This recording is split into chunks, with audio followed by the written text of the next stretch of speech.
When I was a kid, my best friend lived next door. It was incredible, just like you see in the movies. His name was Blake, and we were in the same year at school. Every morning, I'd go out to his house and his dad would drive me, him, and his little brother Kyle to school. Me and Blake played together almost every day, usually with a dollhouse type thing he had of the Teenage Mutant Ninja Turtles sewer. Our parents are friends too, and one summer when we were 8 or 9, they built a gate between our gardens so we didn't have to go out into the street.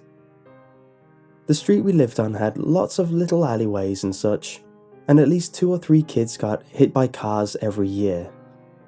It was usually the kids' fault, but still, our parents thought it would be safer for us just to be able to go through our gardens.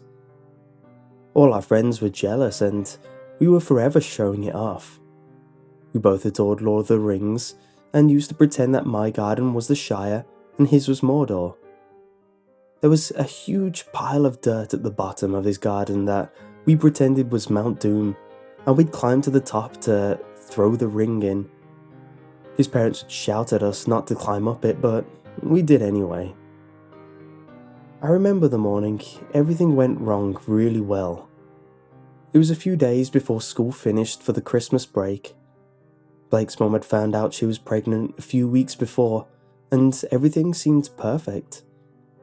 I had been running a little late that morning when I got to Blake's house, ready to go to school. "Are you two ready to go?" his dad asked me when I walked in the back door.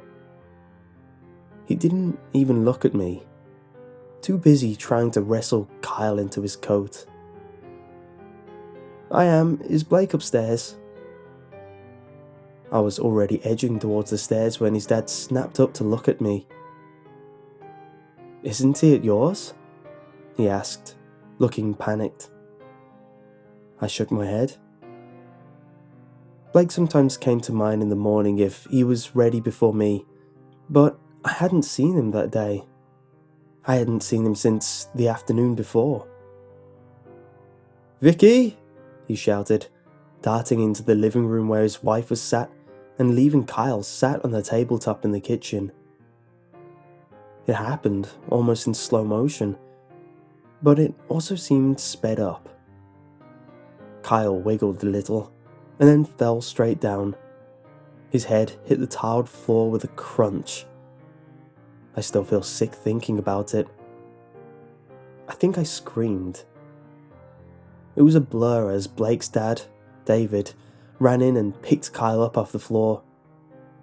There was a lot of blood, and the top of his head was completely flat and he was gurgling. Kyle had only been 4 at the time.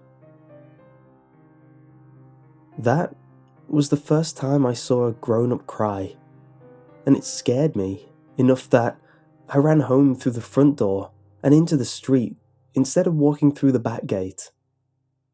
My mom turned in shock, expecting me to be on the way to school. I must have looked a mess because she immediately asked what was wrong and sat me down at the kitchen table.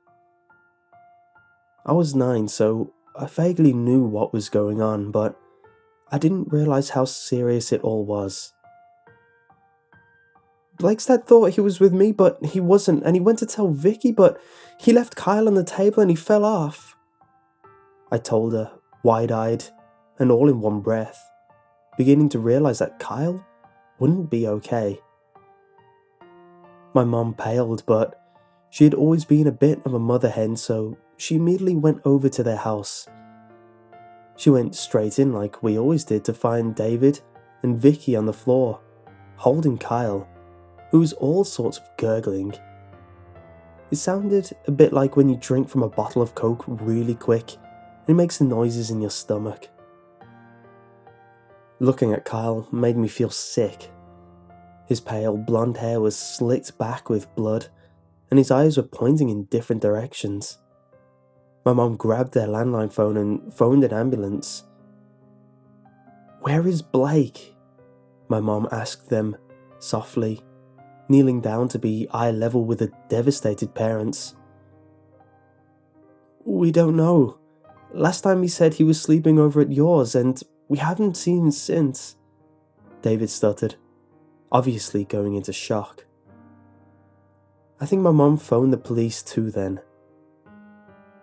The ambulance arrived and everything sped up as they took Kyle away in an ambulance, his parents following. I felt like they had forgotten about Blake.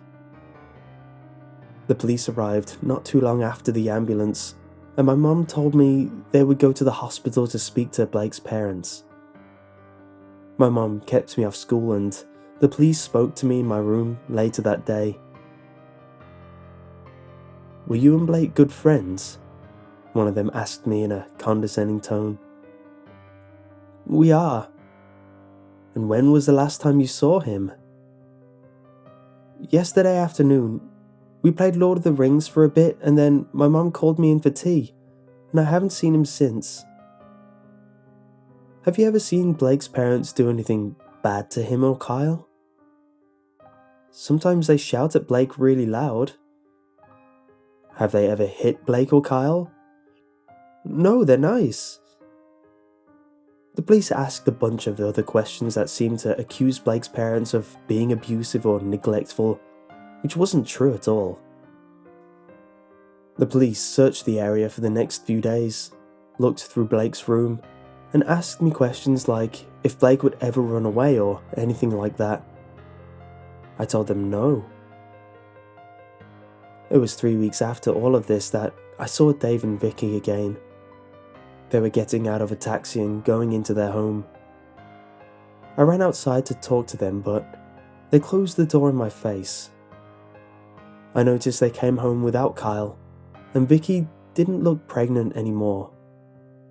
Looking back, I think she probably miscarried from the stress, but at the time, I thought she had given the baby to someone else or something. That night, I was sitting on my bed, reading, when I noticed movement out the window. Blake was stood by the gate, waving to get my attention. I lit up. My mum had kept me off school for the last week before Christmas break, so I hadn't spoken to anyone outside of my family. I ran downstairs and out into the garden, still in my purple Hermione Granger PJs and Star Wars slippers. "Where have you been?" I asked him in a whisper, not wanting my parents to hear. They were sat in the living room watching TV. They would only have to glance out the window to spot me. "I was helping Kyle." "Helping him do what?" Blake shrugged and looked up at his house. It was completely dark.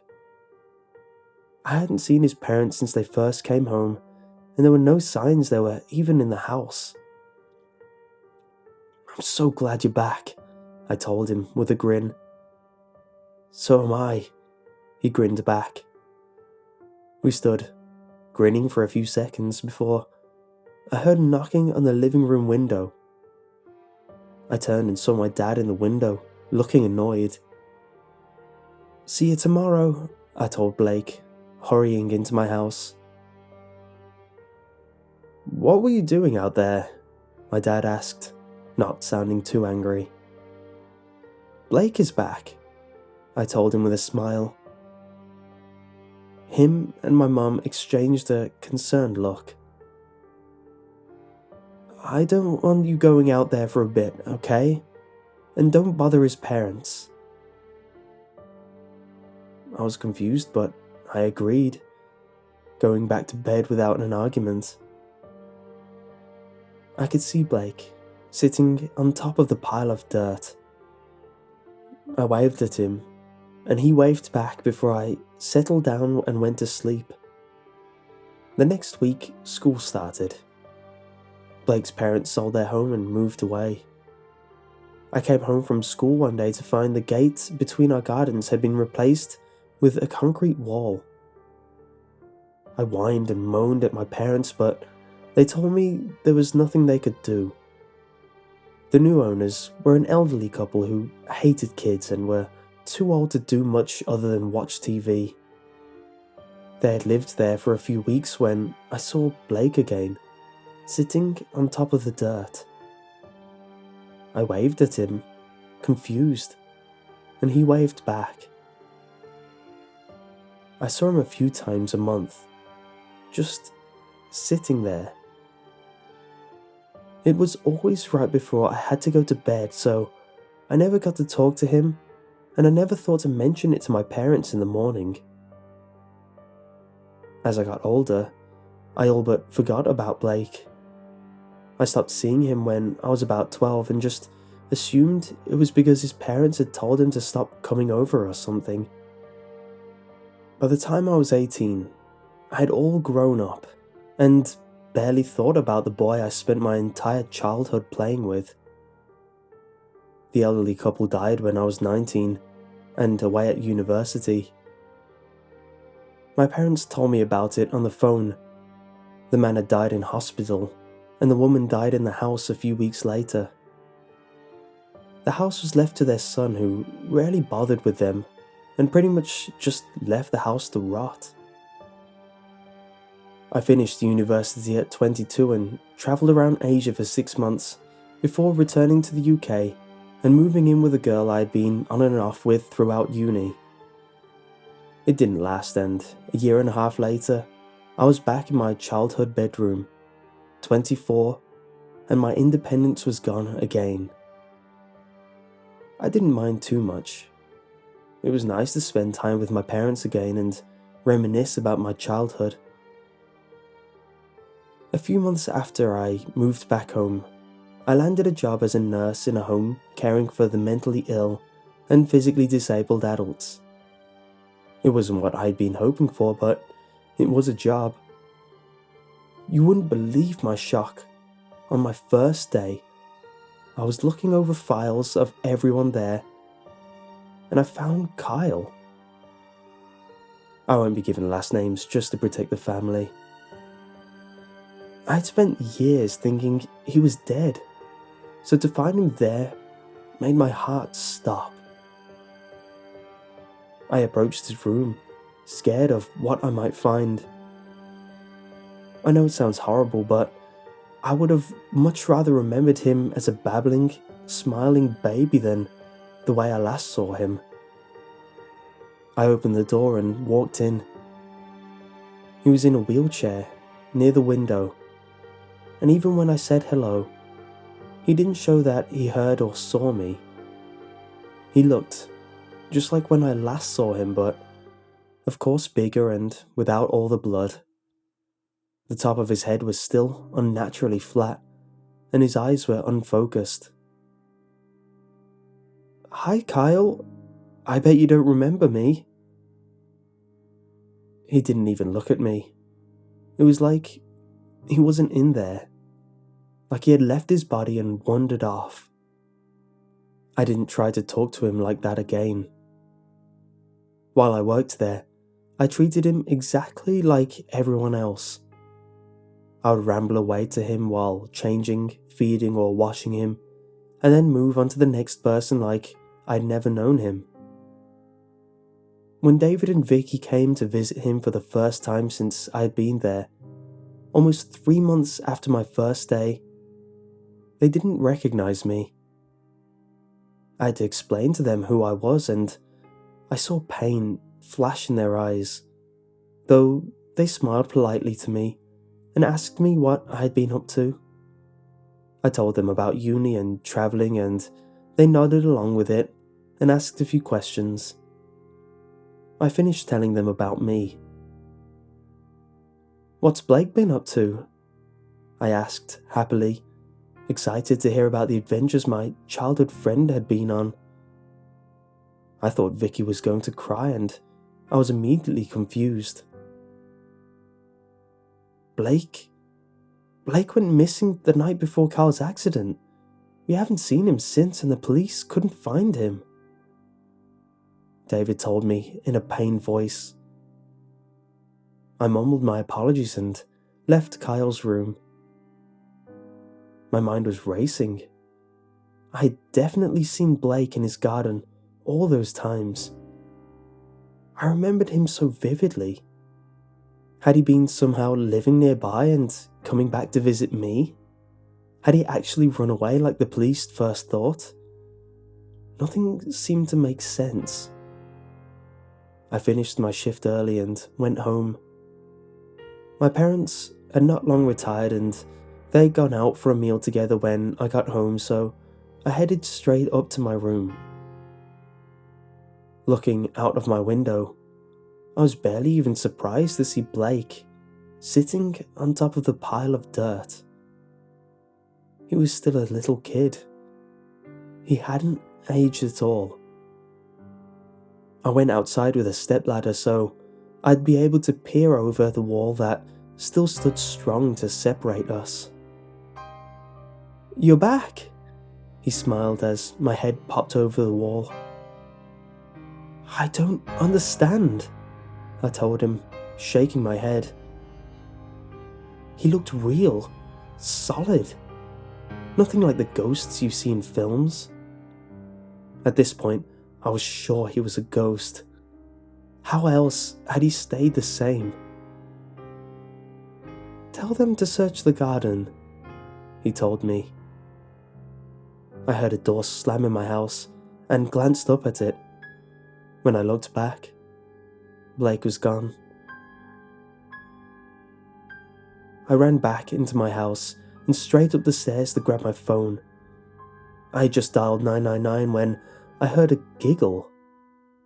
I recognized it, but couldn't quite place it. Turning around, Kyle was stood in the hallway. Not Kyle I saw every day, though. It was little Kyle, with the round hair and focused eyes and a smile. He ran up the hall and out of sight, and I knew there was no point in following him. I gave the police an anonymous tip that there was a body buried somewhere in the back garden of number 11 Britton Avenue. I watched from my window as the police and forensics showed up at the abandoned house. I watched them start from the front garden with little machines and sniffer dogs, trying to figure out if there was a body there or not. There was. They pulled out the body of a little boy, and they knew straight away who it was.